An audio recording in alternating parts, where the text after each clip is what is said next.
Hi, it's Mark Reed Edwards, and welcome back to Confessions of a Marketer. Today we have Leslie Zane, president of Triggers Brand Consultancy, with us. Leslie is a TEDx speaker and contributor to Harvard Business Review, Media Village, Scientific American, and CMO.com. We are privileged to have her with us to dig into a subject that seems absolutely massive and critically important to understand. Dominate the subconscious. Let that sink in for a moment, what it actually means. Leslie, welcome to Confessions of a Marketer. It's great to have you here, and I'm looking forward to this discussion. So am I, Mark. Thank you so much for having me. I think this is going to be fun. It should be. Yeah. As I've looked at this on my calendar, I've really been eager to dig into this because it's a fascinating area. I want to start with your role at Triggers Brand Consultancy and how you got involved in the subconscious. So I founded Triggers Brand Consulting back in 1995. This is actually the first women-founded brand strategy company, which is interesting. Oh, that's great. Thank you. And prior to that, I worked in many blue-chip marketing organizations in brand management. I worked at Procter & Gamble and Revlon and a host of others for about 10 or 12 years. And the thing that really struck me when I was inside those organizations is that our marketing initiatives were incredibly hit or miss. Mm-hmm. And I could not understand how it was that here I was at the blue chip marketing company of the world, and so many of the things that we worked on actually didn't drive sales. So I set off in 1995 with the express intent of creating an approach that would absolutely drive revenue every single time. I didn't believe that marketing should just be a bunch of pretty pictures and cool looking logos. If the work did not drive business, what was the point of doing it? Yeah. It's interesting. And why do you think the subconscious is so important for businesses to understand? Well, you have many different parts of the brain, but let's just separate it now very simply into conscious and subconscious. Mm-hmm. When you go up against the conscious brain, it's very hard to make progress. The conscious brain, which is located in neocortex, the newer part of the brain, and only processes information at 40 bits per second, is very slow and very plodding, and it's also very resistant to change. So if you are trying to convince somebody to buy your product or persuade them to buy you on Amazon, you are going up against a very skeptical part of the brain. In contrast, the subconscious is much more malleable. It doesn't see you coming. It's on all the time. It's automatic. And ideas seep in there much more easily and without as much resistance. So if you look at today, it's very hard for companies to gain share. Growth is a major problem. We can talk about that in a moment. But the fact is, you will be able to make much greater progress growing your brand if you work through the subconscious than through the conscious mind. It's the difference between being confrontational with the conscious brain and being collaborative with the subconscious brain. Does that make sense? Yeah, I think so. I'm interested in exploring what you mentioned a little bit earlier. Did you have an epiphany early in your career that set you on this path? Can you drill down into that, exactly the circumstance that made you start thinking about the subconscious? There actually is a particular episode, if you will, that does stand out in my mind. I was a brand manager in a very well-known baby care company. And we were working on personal care, baby shampoos, baby washes, things like that. And one of the things I noticed was that fathers were getting much more involved in caregiving. And I noticed that our advertising still only had moms. And those moms were all blonde and blue-eyed and Caucasian, and the babies as well. And so I made a revolutionary recommendation.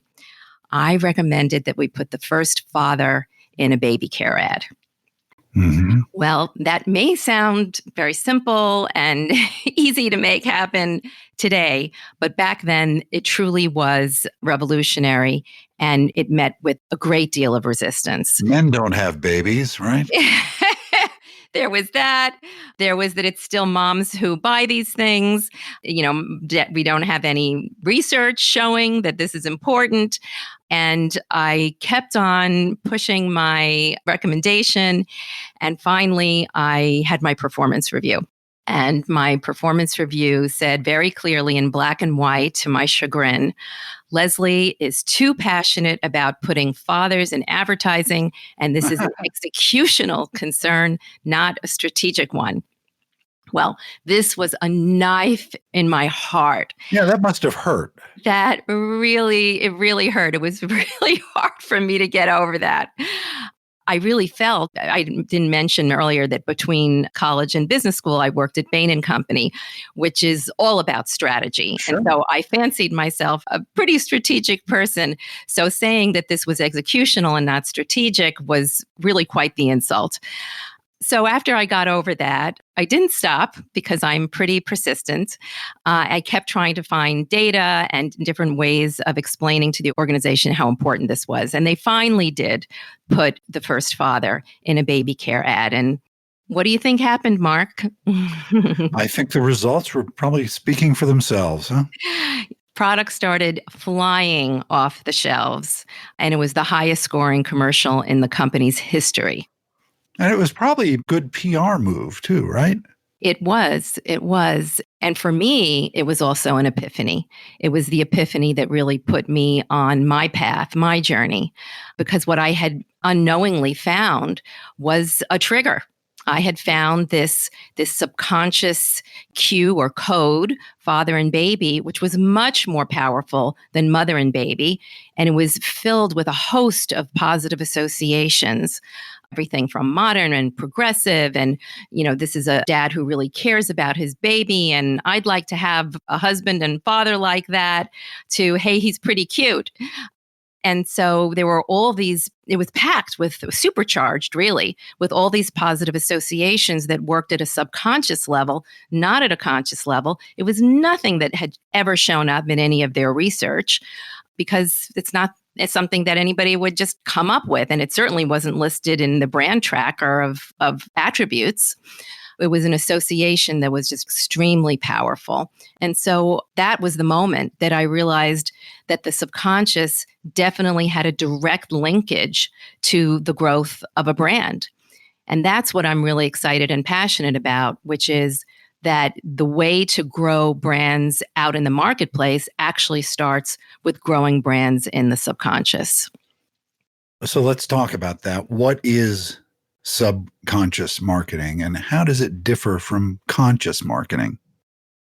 Subconscious marketing means that you are focused on developing lots of positive associations and filling people's minds with those positive associations to make the brand grow.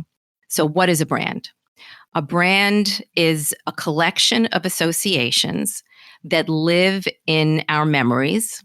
And little by little, over time, those associations, both positive and negative, get glued to the brand.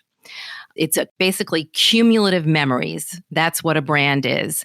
And when I say glued to it, I mean physically glued to it. There's protein synthesis between the associations that come in and how they adhere to the brand. I think of it like a tree. Mm-hmm. A brand takes root. It starts as a little sapling, and the associations that you add to it, positive, hopefully all positive, but negative ones unfortunately happen as well, as you know. Sure. The positive associations are the soil, the water, and the sun that make that brand connectome, and I'll explain what that is in a second, make that grow from a little sapling into a full-grown tree. Associations live on branches. In the brain, they're called dendrites, but we can think of them as a tree with branches. And as the associations come in, more and more branches have to sprout. And that's how brands grow. by your feeding them positive associations, and the brand lives in your memory. And the larger that tree is, the more it becomes your go-to brand, the more salient it becomes. It has to be more salient and larger and more robust than your competition's brand. And then that's when it becomes the brand that you reach for automatically. Yeah, let's talk about that term you just used, the Brand Connectome, which you wrote about in Knowledge at Wharton. What is it, and why is it important to this whole concept? So there's a project that's being done in many universities today called the Human Connectome Project. And that is an effort to basically map the human brain, map all those different wires and pathways. And it's obviously a vast project that's going to take many years to figure out. It's so funny that here's this thing that we walk around with all day, right? And we know so little about how it works. We really do. I think that history will look back on this period and really say, boy, were they primitive, that they knew so little about the human brain. But it triggers because we had to really find out what's inside the brand and how is the brand operating inside, particularly non-users and competitive users' brains. We found that you could actually map the brand connectome. So think of the brand connectome as a little piece that you kind of pull out of that overall human connectome, and you can examine it. And it's made up of, it's an ecosystem, a network of associations, positive and negative, that have gotten attached to the brand over time. And what you're really looking at, that brand connectome, is what are your barriers and drivers, but not the barriers and drivers that you get by asking somebody about it in a survey. That's just going to give you attributes and very top of mind responses. What you want to do is get deep down inside there into where the brand actually forms. The brand forms in the subconscious, in your memories. So that's where you need to dig into to understand what is going on with the health of my brand. Yeah, it's really, boy, we could do a podcast series probably on the Brand Connectome, because it just strikes me as something that is without end. Because we don't know that much about the brain, this could go on for a long time, I would think. Yeah, just put it into practice for a second so that it just becomes a little bit less conceptual. If you were going to the supermarket, and let's say you go to the orange juice section. I haven't been to a supermarket since March. But okay, all right. But I miss it. I miss going into the cheese department and all the things that we love to do in the store. I can't wait to get back. Well, if you were to go with your mask on, most likely you, like pretty much everybody else, would just reach. You would not sit there and contemplate which orange juice brand should I buy. Oh, this one has these 5 features and benefits, and this other one has these 10 features and benefits. Oh, I'm going to buy this one. Your brain is not a computer. Your decision-making process is not that conscious. In fact, 95% of the decisions that we make are estimated to be made just completely automatically on autopilot. So that moment that you reach, let's say you reach for Tropicana, you don't even see the other brands out there. We ask consumers afterwards, what are the brands were on the shelf? They have no idea, because it's almost like there's this nice little halo, this highlight, spotlight shining just on the brand that they buy. And they reach for that over and over and over again. I mean, that's the holy grail of marketing. When you have what we call instinctive brand preference, when it's that brand is the brand that you're working on or hoping to build is the dominant instinctive choice. Well, what made it so? What made it so is that in your memory, you have a brand connectome for Tropicana that's larger and more robust and more positive than your, Minute Maid or your Florida Gold or your private label brand connectome. That Brand Connectome is so vast and so filled with positive associations that it overtakes your memory in that category and has more salience in your mind. And so that's why it is what we call your go-to brand in that category. Yeah, I know that I've got as kind of mental associations with brand that I'm loyal to, and I can't remember why. Yeah. It's like, well, I'm just going to buy that brand of milk or that brand of orange juice in your example, or a type of apple it's kind of funny. Maybe you rationally make that decision early on and then just forget what it's about later.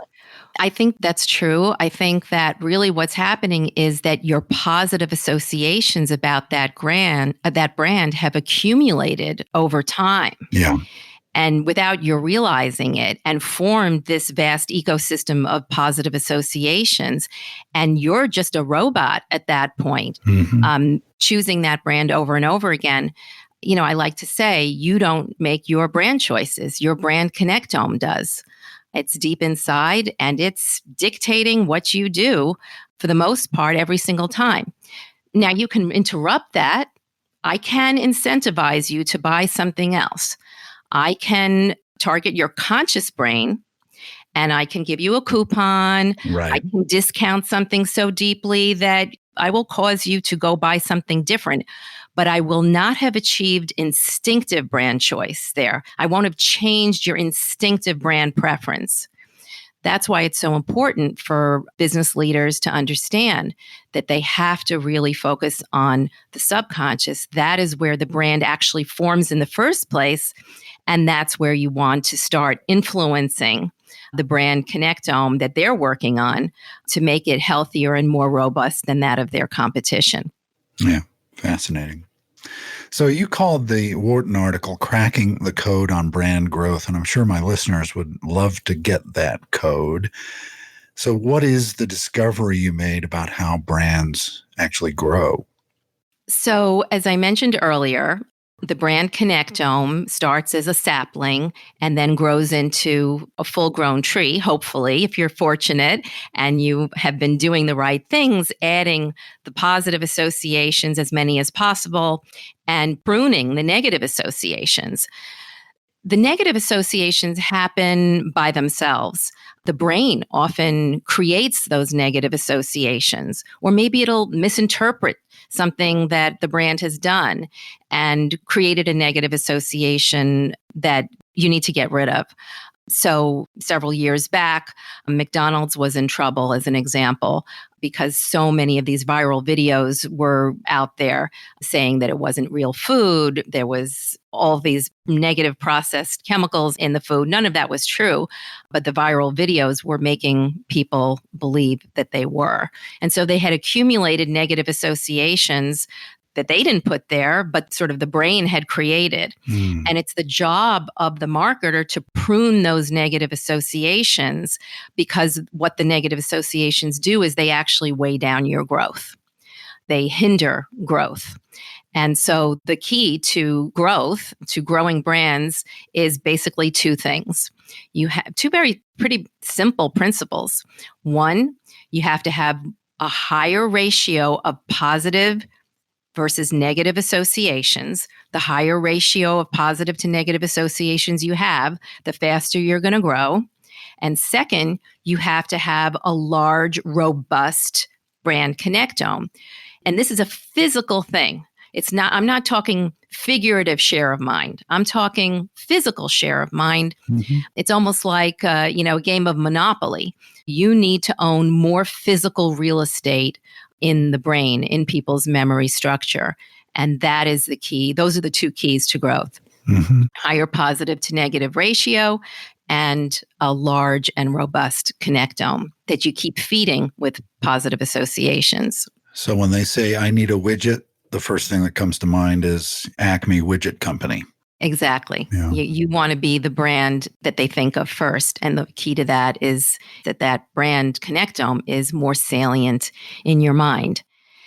Do you remember back in the Middle Ages that Xerox didn't like the idea that their name had become a generic term for photocopying, and Kleenex didn't like that their name had become a generic term for facial tissue? And now Google doesn't seem to care, mainly because probably people 100% use Google to Google things, that they've become a generic term for searching the internet.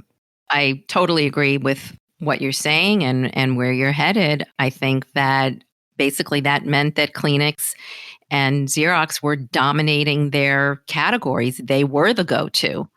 You have a tremendous competitive advantage by being the largest dominant player in your category. It means you have the largest brand connectome, and the company that accumulates those memories early and often keeps adding and adding and adding till it becomes the largest is going to definitely be the winner in its category.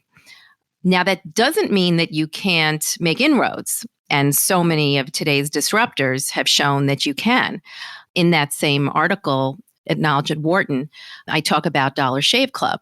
So Dollar Shave Club was a small company, came out of nowhere.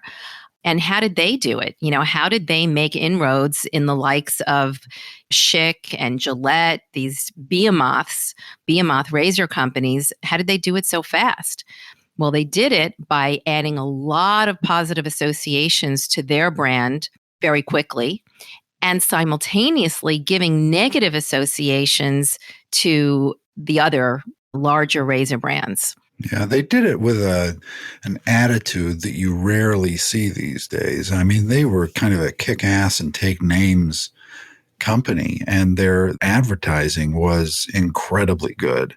Yeah, and there was a particular video that people should watch because it's just so funny, where the CEO in this video makes a very stark comparison between their brand with all of these positive associations that it's good value, it's high quality, it's practical, direct delivery. They're creating jobs for people from other countries. And this other guy over here, they never name them, but you know exactly who they're talking about. This other company over here is giving you a hammer, an air conditioner, a toolbox, all of these things that you don't need in a razor. It's over-engineered. And contrast is a beautiful thing. The mind loves contrast.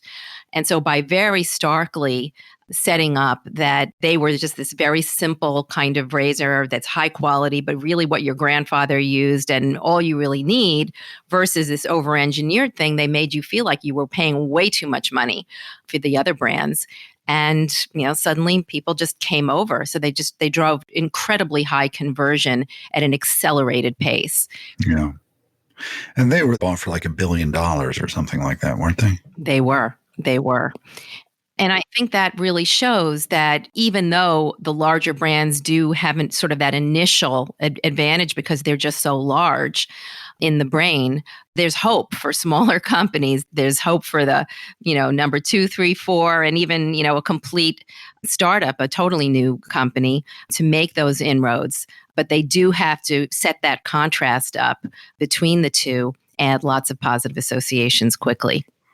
But it does make you think that a company that is kind of fat and happy offering a product that maybe has 50% share or whatever it was that Gillette had, and feels that it can, raise prices and keep prices high. And I remember going and buying razors, 10 years ago, and you'd think, $50? It just was kind of insane how much money you'd spend. And then Dollar Shave and Harry's come along, and it just completely changes that business.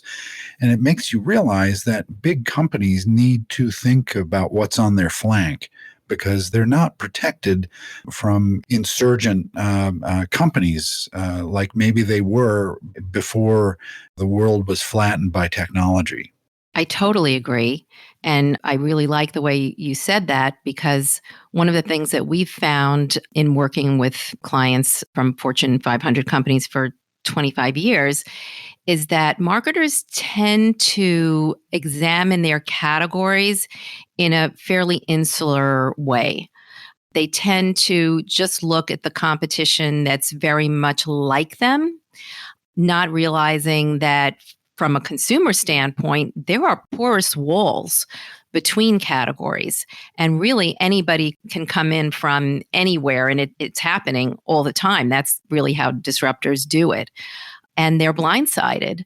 So I couldn't agree with you more that we need to look at competition in a much more holistic way so that we're not blindsided and so that we can maybe look at those opportunities ourselves. The big brands themselves should be looking for those kinds of opportunities, can come in from the side and do it themselves before someone else does.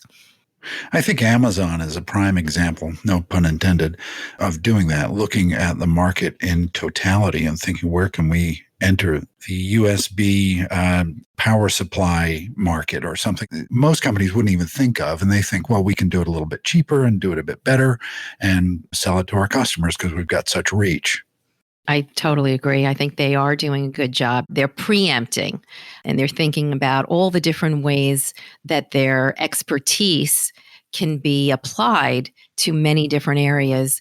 And I think that's another thing that I notice that marketers tend to do, which is they'll define what they do as a set of attributes that they need to cling to. Whereas much more useful to define what your brand does in terms of its expertise, because then your expertise can be something that's a common thread through many different categories and many different kinds of product and service offerings. And you're much less limited that way. That's how you become a mega brand. Yeah. So let's get back to the subconscious. Can you tell me what the subconscious advantage is and how do you get it? Sure. So let's start with the term that phrase is built off, which is competitive advantage. So the notion of competitive advantage was developed in 1985 by Professor Michael Porter at Harvard Business School. And basically what he said is that there are two ways to get a competitive advantage. One, you can be the low-cost supplier. Or two, you can be truly differentiated and charge a premium. Those are the two ways you can get a competitive advantage. But I can tell you that over the past 25 years, I have seen many companies that are truly differentiated, that have products and services that are truly superior. Yet consumers or customers, whether it's B2B or B2C, think that the product or service is parity. Yeah. So here they do, in fact, have superior product. It's highly differentiated. And yet the consumer or the customer, the end user, is not appreciating that and perceives it as parity. And I've also seen the flip, which is parity products and services that have perceived superiority. Right. And so when you think about it, it turns out that having a competitive advantage is not nearly as important as having the subconscious advantage and having that perceived superiority on the other end, which means it's all about the subconscious. And the key to gaining the subconscious advantage is the story I told you earlier about getting your brand to fan out, to branch out. We actually call it brain branching, to dominate more of the memory terrain in the brain.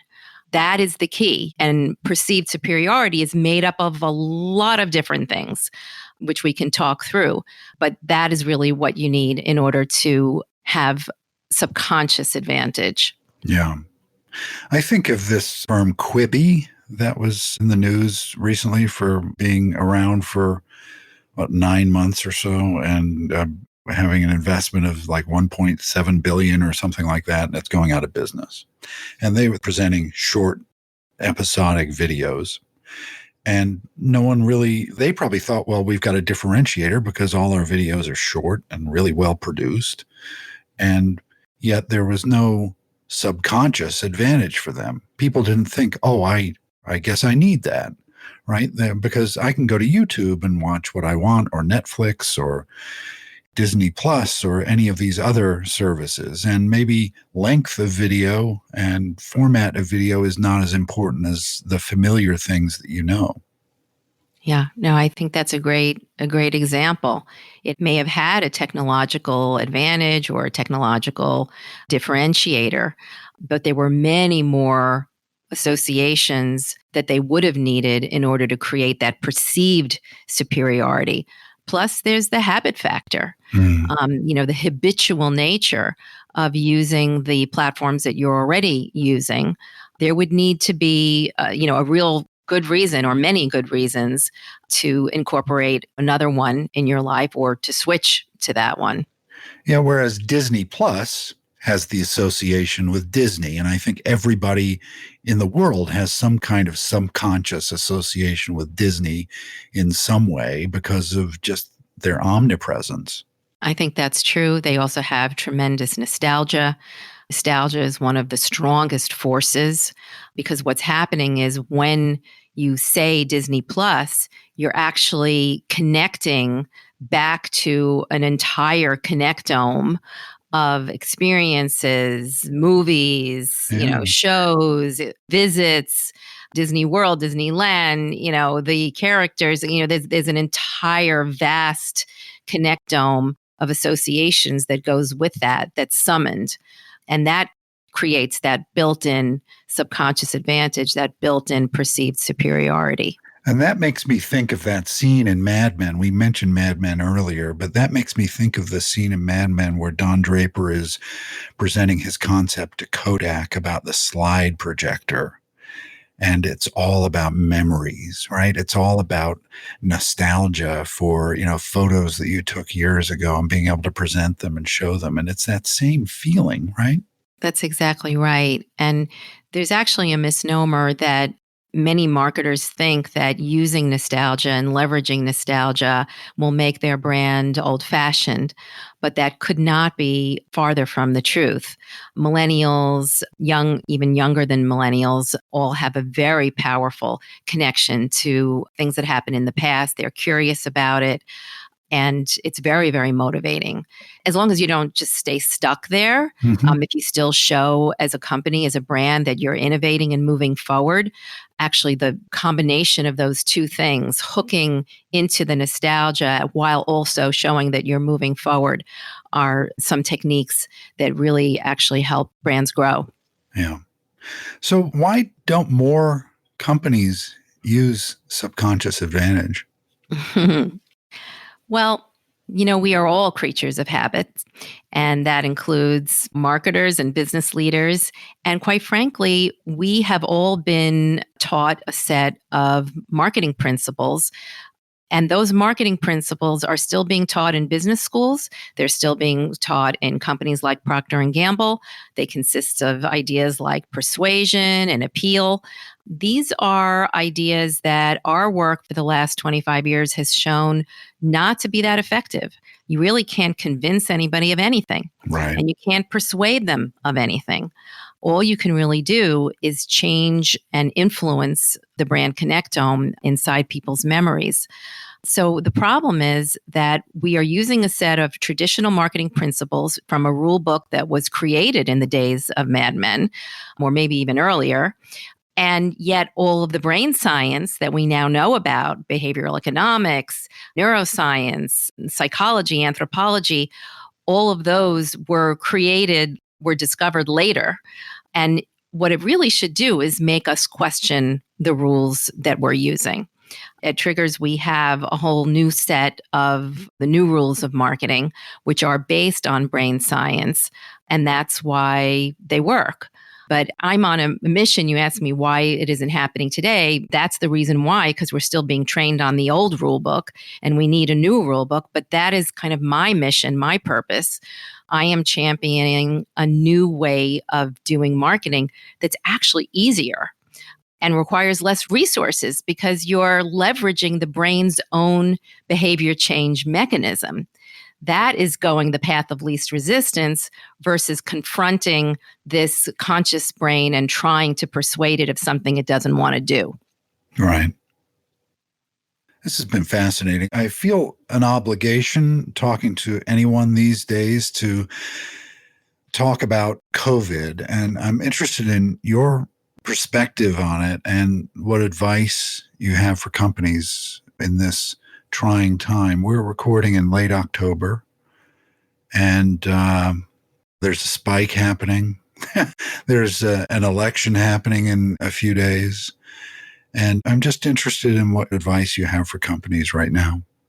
So the issue that we have is just like brands have a connectome and people have connectomes and presidential candidates have brand connectomes, so too COVID has a connectome.